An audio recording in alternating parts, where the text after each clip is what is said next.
Hi and welcome back to Retronaut. So today we're going to do a continuation of a video that I did recently where I made an EPROM adapter to allow you to use a 2764 EPROM inside a Commodore 64 disk drive, the 1541. That same adapter will actually work inside the Commodore 64 as well for its ROMs. I think it has 3 ROMs in there and you can use it for that as well. This is that adapter. And I'll link above to that video, or you can go to my channel and find that video there. It's very recent. This is a very good solution actually for when you want to have an EPROM, as I said, replace a ROM that's either got an issue, you know, it's broken, malfunctioning, whatever, or where you want to change the functionality of what's actually on the ROM. Now in that video, we were looking at the scenario where we wanted to put JiffyDOS into my 1541 disk drive, and that's actually what I wanted to do to allow me to play Wasteland, bit of an epic game from back in the day on my C64. And JiffyDOS basically accelerates the DOS and, well, actually it provides a DOS wedge, which gives you lots of extra commands, makes it much easier to use the drive, and it also accelerates loading on the drive as well. So it's very much worth paying for a license and getting the ROM for it. This is actually the adapter that we made, and this is actually the JiffyDOS that I burnt. I've actually paid for this license, and it's JiffyDOS 6.01.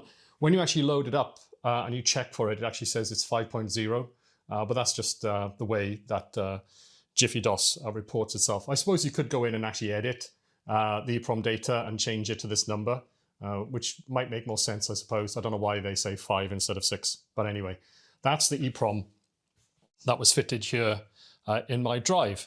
And that was all well and good. But today we're going to look at another solution. I wouldn't say it's better, but it gives you more options. Let's put it that way. And it's this one here. And it's also from PCBWay. It's from the PCBWay projects page, and I'm going to link to it in the notes for this video. PCBWay have a set of projects which are shared by various people in the community. And those projects can be put into your basket and tweaked if you wish, and then ordered, and you can end up with PCBs like this in a very short order of time. I think it usually takes about a week, something like that, for PCBs to be both made and sent to you, maybe a week to 10 days at the latest, something like that. That's what I found in my experience anyway. It's a really good solution from PCBWay, and I'm very happy to make use of it for this particular video and the previous video. And this particular adapter was made by a chap in Germany. And it is a 2364. So a 2364 is the original ROM type that was used in the C64 and the 1541. It was actually made by MOS, which is Commodore's own manufactory.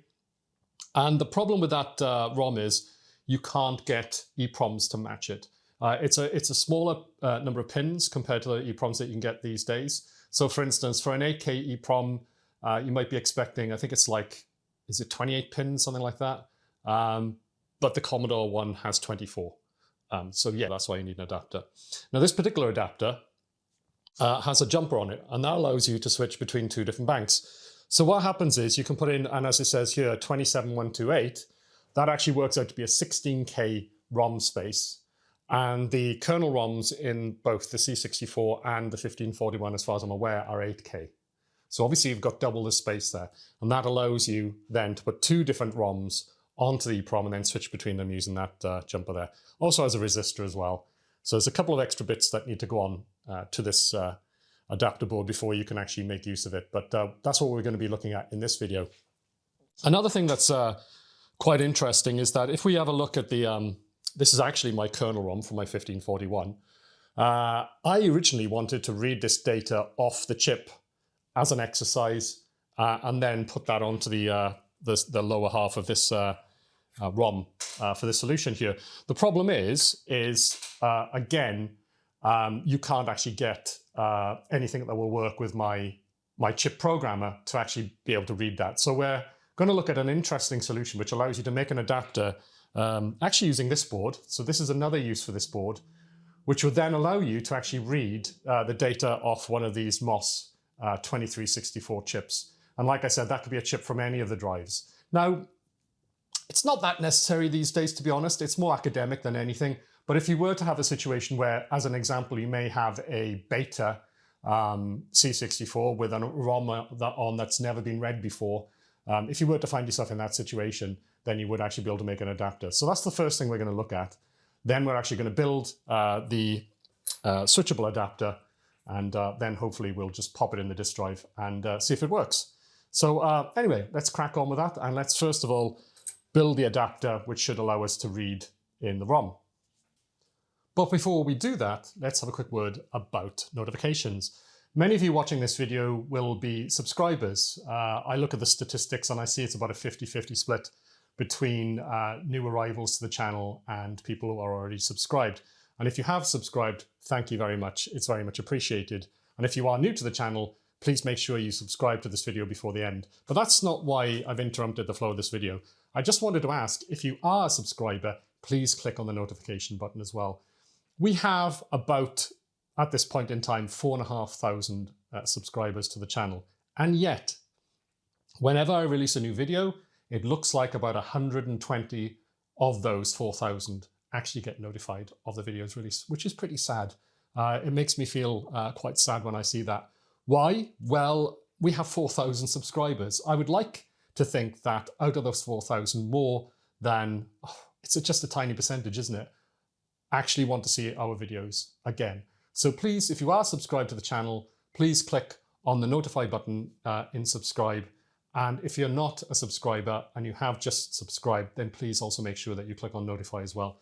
It will really help for future videos to get to you. I want as many of our subscribers to see our videos, and right now it's something like 5% are actually getting notified about it, which is pretty sad. I hope you agree. Anyway, with that little nag out of the way, let's crack on with the video.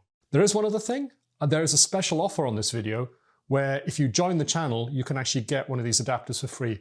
Watch towards the end of the video, watch the conclusion, and I'll explain how that works there. Anyway, let's crack on. So when I was planning to do this video, there was a bit of a problem, which is that one of the goals was to get my 1541 drive with 2 ROMs in it. I wanted to use a 16K ROM, EPROM I should say, which would contain both the original kernel ROM from the 1541, the original ROM that was in that drive, and also the JiffyDOS kernel ROM as well. And the JiffyDOS would be in the second half of that EPROM, if that makes sense. So the first 8K would have the original ROM, and then the second 8K would have the JiffyDOS ROM.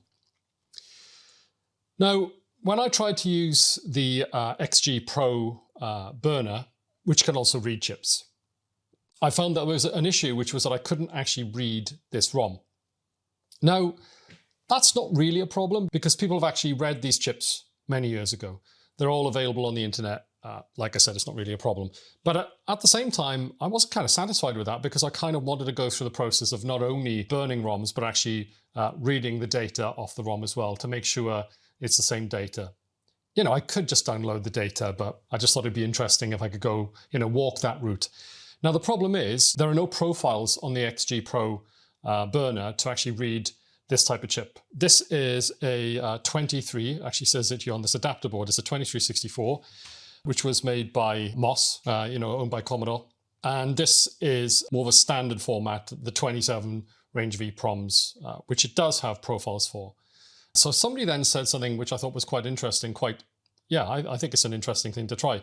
What would happen if you reversed the direction of this adapter so that instead of it adapting from a small socket, which would fit this ROM, instead you imagine that there was a big socket like this. For this type of chip, you can see this chip is 2 pins bigger. So what I'm going to do is I'm going to put the pins on backwards, if that makes sense. So what I'm going to do is I'm going to put the pins here, I've cut them to size already, into the underside of the board rather than being a large socket on top. And then we're going to put a small socket on top. And the idea is that it's wired the same way, and therefore it will result in a device that can actually allow you to read chips instead of write them.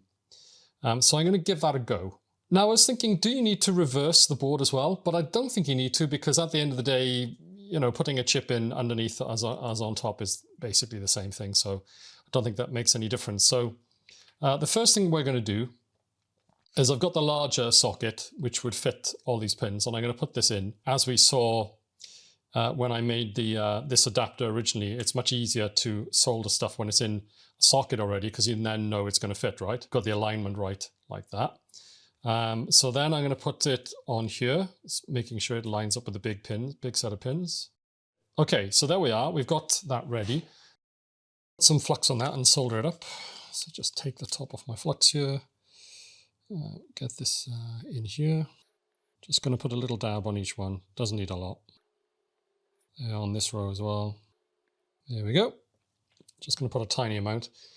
And let's turn on my iron. There we go. Let's just wait for that to warm up. And as per usual, I'm just going to pin the first 4 corners. That's the first thing I always do. So let's get that on there. There you go. That's the 4 corners, and now all the other pins.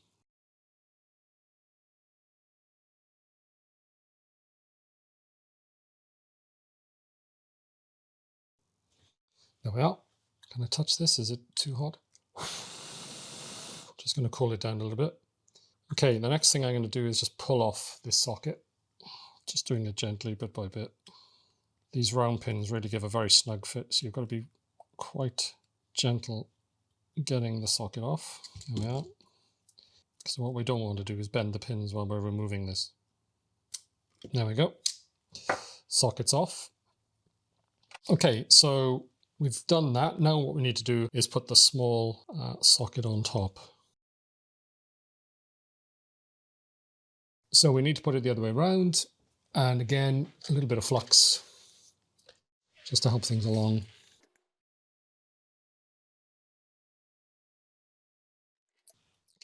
Again, usual technique, pin the corners first.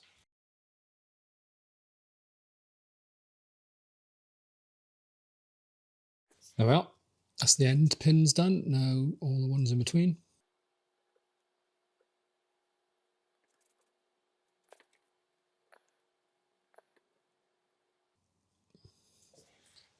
And there we go. Now let's cool it down. Quick visual inspection, make sure I haven't bridged any of the pins. Shouldn't do, they're quite far apart. That looks okay. And on top, that's looking good, I think. Okay, well, let's give it a try. Let's put it in the XG Pro reader, see what happens. Okay, so I've made the adapter. Let's put the ROM in, and then we'll pop it in the burner and see if we can read it. So just try and get it in the socket. Just checking I haven't got it wrong. Yeah, looks okay. Notch is in the right direction. Yeah, okay. So the notch needs to go at this end. So I'm going to turn it side on so I make sure I don't put the pins in wrong. There we go. That looks good. Okay, and then lock it. And yeah, I think we're ready. Let's try and read it. Okay, so in the XG Pro software, I've already loaded up an AM2764, which is a 28-pin EPROM. And the idea is that we're going to take this slightly smaller ROM and we're going to read it as if it were a 28-pin EPROM. Because we've actually got the adapter rerouting the wires, if it works in one direction, it should work in the other. Yeah, anyway, that's the theory. So let's give it a try.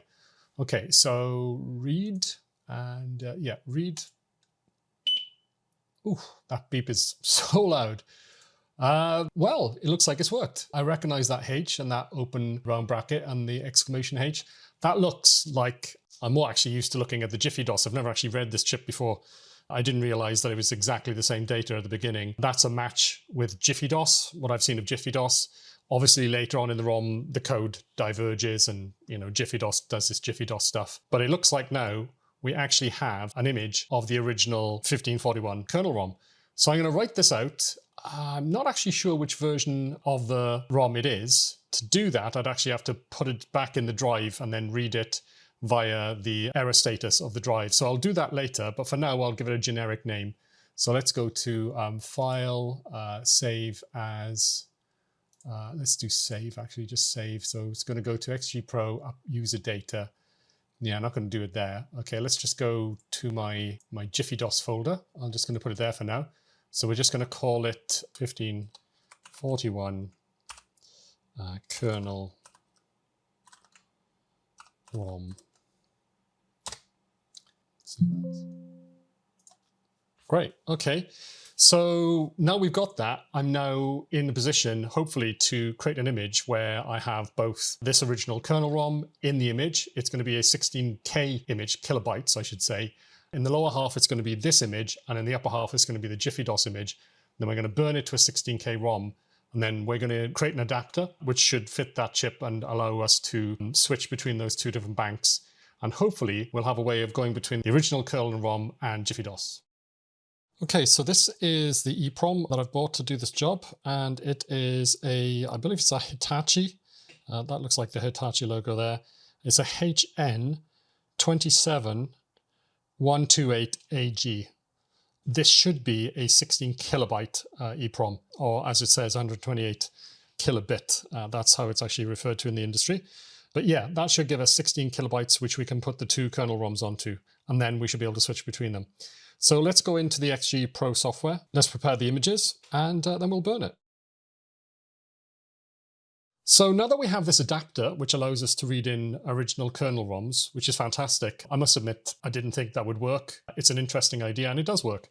So yeah, literally wiring up the adapter backwards allows you to go in the opposite direction. You can actually use an EPROM socket to then read the kernel ROM, which is fantastic. We saw that we've written that out into the JiffyDOS folder, so it's just easy to find. What we're going to do now is we're going to load in the two kernel ROMs. The one that we saved earlier by using our newer adapter, that was a real find that you can actually do that. So we're going to load in the original 1541 kernel ROM, and we're going to load that into the lower half of a 16 kilobyte EPROM, the one we just looked at. And then what we're going to do is we're going to load in the JiffyDOS ROM, and we're going to load that into the upper half. So something I just noticed actually is that if you look up here, it says the IC size, and this is actually currently 2764. That's an 8 kilobyte EPROM. So basically half of the image that we're going to write. And it says here that it is a 8192 bytes, but in hexadecimal, it comes out as the number 2000. So I think that's going to help us to find the top end of the buffer. Anyway, that's my idea. So let's load up the profile for the EPROM. So it's HN for Hitachi 27128. Oh, there we are. We don't need to go any further. It's the only option really. 28 pin DIP. Oh, there is an AP as well. It's the AG though. Okay, so select that. There we are. And now it says that it's a 16 kilobyte file. And yeah, as I guessed, it's come out in hexadecimal as being double. So I think it's two sets of the number 2000. So hopefully if we look at address 2000 on the left-hand side in the buffer, either the end of the first ROM or the beginning of the second one. So let's load up the first one. So we need to browse to it. So there it is, 1541, the kernel ROM, the original kernel ROM. So let's open that up. And load mode normal, it's going to go from the start of that file into the start of the buffer here. And it's going to clear the buffer beforehand. So let's just say OK. Yep, that looks like the beginning of the ROM. I've kind of memorized what these first few lines are. Well, at least the first couple of lines anyway. So let's go down to about halfway through the file, which should be around 2000. Looks like I've gone a bit too far. There we are. Look, repetitive characters here for some reason. But then right down the bottom here, you've got G and then empty. So, and then after that, it's basically ones or FF in hex. And that's basically the value that these EPROMs use for blank. So that should be good. So next we're going to load in the JiffyDOS ROM. So I'm going to browse to that. So let's see down here, JiffyDOS 1541. Make sure I don't get the 1541.2. So click on that, open it up. So we don't want to clear the buffer. So let's go and disable it clearing. And we want to, there's actually a typo in the UI here, StrataDes. I'm assuming they mean start. So we just want to put your 2000. There we are. Make sure I get the number in the right spot. So it's the right ROM and it's in the right position. And yeah, okay, let's try it. Okay, yeah, good. So there's G, that's the end of the first ROM. And then on the next line, we've got the H and the round bracket. If we go back to the beginning of the file, you'll see that's the first line of the ROM. And then if we go down to the end of it here, let's see what we've got. Yeah, there we go. some text up here. And then, it's different here, look. This is different. Do you remember? It was all A's in the first ROM, but in the JiffyDOS ROM, there's a lot more code. So there's some more stuff going on here. But the very end of it is exactly the same, actually. It's got that G. So I think we're good. I've put the EPROM in the burner. We should do a blank test first. Let's just blank test it. Blank. Says that it's okay. Okay, good. And we're using the right profile, so it should burn.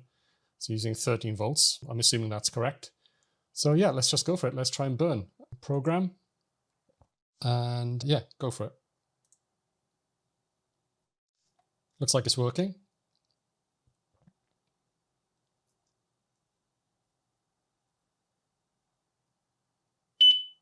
Says that it verified it here. So it looks like it's worked. So let's go back, and just to be safe, let's clear the current buffer and we'll read it again. Yeah, there we are. It looks the same, doesn't it? Same data at the end, same data at the beginning. Okay, good. I think we have an EPROM with the two kernels in it, hopefully. So what we need to do now is go back into the soldering area and solder up an adapter, which should hopefully allow us to use this with the 1541, and then we can test it out. Okay, so I've got the ROM made. There it is. Let's put that over there, ready for later.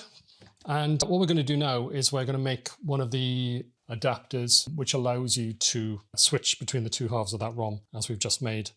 There's going to be the small pins, the small socket, I should say, on the bottom here. And then we need to put the larger socket on the top. Got the larger socket here. It is ready to go in. And yeah, so we need to do the bottom socket first. And in fact, it might be easier, I think, if we do maybe the resistor first. There's a 4.7 kilo ohm resistor that has to go there. So I've got that ready. I've measured it with my multimeter just to make sure, because I had it in a drawer with mixed items, and yeah, had to measure it to make sure. So that's going to go in there. And then I've got a header here, square pin header. Make sure I put it in the right one. And that's going to go here. And I'm going to do that, I think, after, because it's going to just fall out and I don't want to use blue tack for that. I'll just use gravity to hold it in place. So the first thing I think we need to do is the resistor. Then we're going to do the bottom pins. Then we're going to do the socket, and then we're going to do the header. Yeah, okay. Sounds like a plan, doesn't it? Okay, so the first thing we need to do is get one of the small sockets and put these pins in so it holds it straight.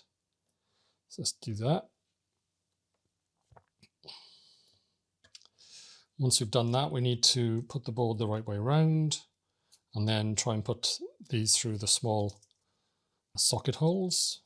Actually, no, we'll do the resistor first, remember? So I'm just going to bend this. Pins. There we are. Do that. Let's try and get that through the holes.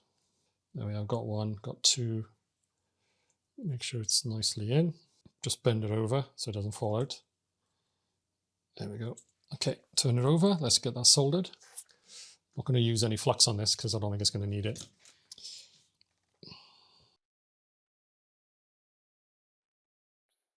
Let's just turn this so it presents a bit better. Yeah, that seems all right. Okay, cool. Let's trim off the excess legs. Just holding onto them so they don't just fly everywhere and hurt me. There we go. Okay, that looks fine. So next, the small pins. There we go. And yeah, that's fine. Okay, a little bit of flux on these just to make it a bit easier. Just a tiny smear on each one. Cool.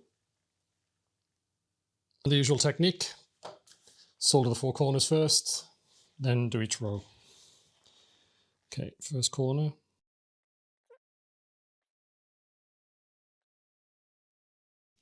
There we are. That one's maybe a little bit less there. Okay, that's pretty uniform now. Now the other row. Quick inspection. Yeah, it looks all right. Relatively robust looking. Okay, next we're going to do the socket, and then we're going to do the jump bar last, I think. Like I said, I think it'll hold in better once the socket's in position. So let's just put this through. making sure we get the notch the right way around. Okay, there we are. Oh, I thought I made a terrible mistake there for a second. I thought I was going to end up with this blocking my view, but yeah, obviously I just need to take this off. So this is the downside to using a socket, is that you then have to remove it gently. I thought I'd been a right prawn there for a second. Yeah.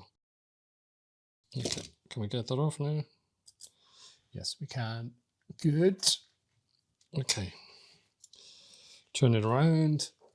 Flux it up. Yeah, it's quite expensive, this chip quick flux, but if you're careful with a syringe, you can use a very tiny amount of it, and it only needs a tiny amount just to get things going. There we are. And very often it'll spread from one pin to the next, so really just try and go for as little as you can, really. And don't worry, at the end of all this process I will clean these up. I don't tend to clean them up when I'm working on stuff, because it's not really worth it in case something goes wrong. But when I'm happy that it's working fine, then I will actually take the time to get a toothbrush and some alcohol and get the flux off. Not a big fan of what they call premature optimization, you know, or another way of putting it, don't count your chickens until they've hatched. Okay, so that looks good. Before I solder it, double check it's on the right way, isn't it? Yes, it is. Okay, good. Okay, the important thing here is to try and not burn the socket if I can, just for aesthetic sakes. So the corner pin first. Yeah, that's good.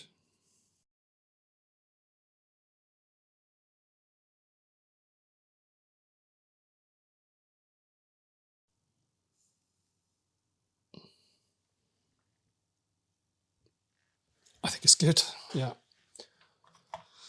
Okay, just cool it down a bit. Okay, and the final thing is just to put these headers on. I'm just going to use gravity to hold it in place, hopefully. Like that.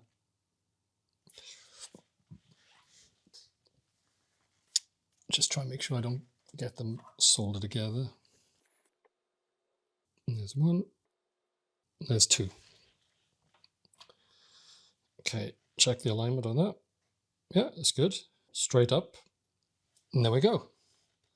Like I said, just need to get the flux off when we're happy with that this is actually working correctly. But hopefully, if we put a header on that, I'm not sure which way around it works. We'll have to test it. And the other thing is to bear in mind with this as well is that you can attach a switch to this, so you could switch it. So yeah, that's pretty cool. Right then, let's get this area set up with the C64 and the 1541 drive. And let's test out if this EPROM actually works. So, full disclosure, I've actually been over here already and tried to fit this. And what I found was I couldn't actually get it to fit in the socket. And the reason for that is there's quite a big horizontal offset, as you can see. I mean, it has to be, right? Otherwise the pins would be in the same place, which is impossible. And that means that in combination with the extra space needed for the resistor and the jumper there, it's wider than the other board. So the other board, let's have a look. I don't know if you can see that on camera. It's about 4 millimeters wider.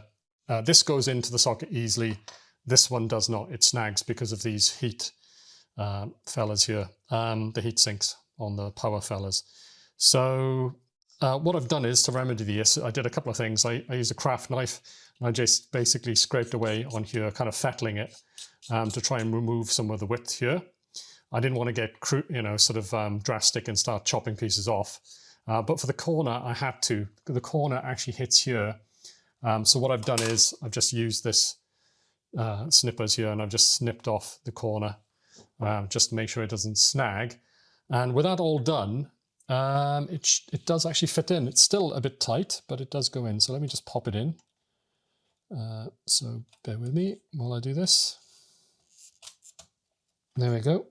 In it goes. Okay. Let's turn on the Commodore 64. There we go. And let's go into JiffyDOS. I'm using JiffyDOS because it's got the DOS wedge, so I can actually look at the status, the error status of the drive, which is diagnostic. I need that. So let's turn on the drive. Let's see what happens. Comes on and goes off, which is good. That's what it should do. And next what we want to do is at return. Okay, well, that's good. It's working, at least in that you get one of the images. So it's saying that it's got JiffyDOS 5.0. I've got a jumper here. So I guess what we need to try next is switching over to the other image, see if that works. So let's turn it off. And I might trim this down a little bit more, you know, just to make sure that it actually does go in nice and cleanly. So let's just put on this header. There we go. And it's on. Turn the drive back on. And let's get the error status again. Hey, there you go. Look at that. Yeah, that's really cool. Yeah, it was a bit of a moment for me because I've actually been waiting to do this for quite a while. Had the idea a while back, saw these adapters on PCBWay and ordered them. You know, it takes a while for them to be made and then to arrive. And then since then, you know, other things have interjected, other projects that I've been working on. So it's been quite a while before I actually managed to get the time to get round to actually try doing that. Okay, well, anyway, while we're talking, let's just load up Station 4. It's actually still in the drive. So let's just do that. It's going to say, do you want to load? Yes. Actually, no. Let's not do this. Let's turn that off. Turn this off. Because I want to take this jumper off and I want to load it with JiffyDOS, don't I? Yeah, that would make more sense. So let's turn it back on. And there we are, JiffyDOS, and then Shift Run Stop. And we're loading up. Ah, yeah, that was much faster for a start. Yes. So we've already benchmarked this with JiffyDOS. It takes about, I think it was about 49 seconds, wasn't it? Something like that. And it saves you about 24 seconds over booting with the stock ROM. So I obviously need to make a label for this and put on there that it's actually Kernal ROM, what was it, version 2.6, and then also JiffyDOS 5.0. And I think that's it. I'm done. I can put the lid back on the machine. Obviously, then if there's an issue, I can take the lid off, put the jumper on and go back to the stock. Obviously, a more permanent and more useful modification would be to drill a hole in the back of the case, put a switch there. I'm not really sure I want to do that right now in terms of keeping this machine relatively stock. You know, I've got JiffyDOS, but I'm not really into the idea of drilling holes in things. But at least now I've got the option of changing between the two ROMs easily, relatively easily. Just take the case off and do that just in case there's a problem. I do understand there is some software that isn't compatible with JiffyDOS, but I don't think it's a lot of software. So if I do come across it, I can do that. And if that turns out to be a pain, then I'll consider drilling a hole in the case and putting a switch on. But for now, this will do. Yeah, so I'm really, really happy with this. I'm basically now set up, I think, to start playing Wasteland, which is, yeah, it's been months, obviously, since had that bit of a shocker on New Year's Eve. So yeah, really happy about that. Well, that all went pretty well, didn't it? I must admit, none of that was done beforehand. It was all done live. And I was quite surprised to see, actually, that the trick where we soldered together the adapter board, the 2364 to 2764 actually worked. We were then able to read the data off the kernel ROM in this 1541 drive. So that's pretty interesting that you can do that. What we've ended up with now is a situation where we have two adapters that actually work. They are available for you from PCBWay if you want to buy them direct from there, or you can order them from me and help support the channel. It's up to you. I'm going to have both of those on sale. In fact, the 2364 is already on sale, 2364 to 2764, and now today the 27128 adapter is also going to be available as well in a separate listing. Each of those is actually offered in different tiers. You can buy the board on its own, pretty cheap just for that. Or you can get a kit where I actually give you the pins, the right amount of pins and the right sockets, so you can actually solder that together yourself. Or you can have me solder it together for you, so you get a working adapter. Or alternatively, also, I will actually burn an EPROM for you if you wish to do that as well. That's probably the best solution. The only thing that's a little bit painful about that is there are many different ROM images, so we have to be careful that what I put on the ROM will actually work for you. So yeah, anyway, we'll see how that goes. Something I have thought about, and I am actually going to do, is I'm going to do a promotion, as it were. If you joined the YouTube channel, go down to the video, you'll see there's a little button down there where you can join the channel. So click the join the channel button and I'll give you one of these adapters for free. In fact, what I'll actually do is I'll give you one of these adapters soldered together already. I won't push it as far as going for the EPROM. If you want to get an EPROM with it as well, then get in touch with me and I'm sure we can work that out via PayPal or something like that. But yeah, join the channel and you can get one of these adapters for free.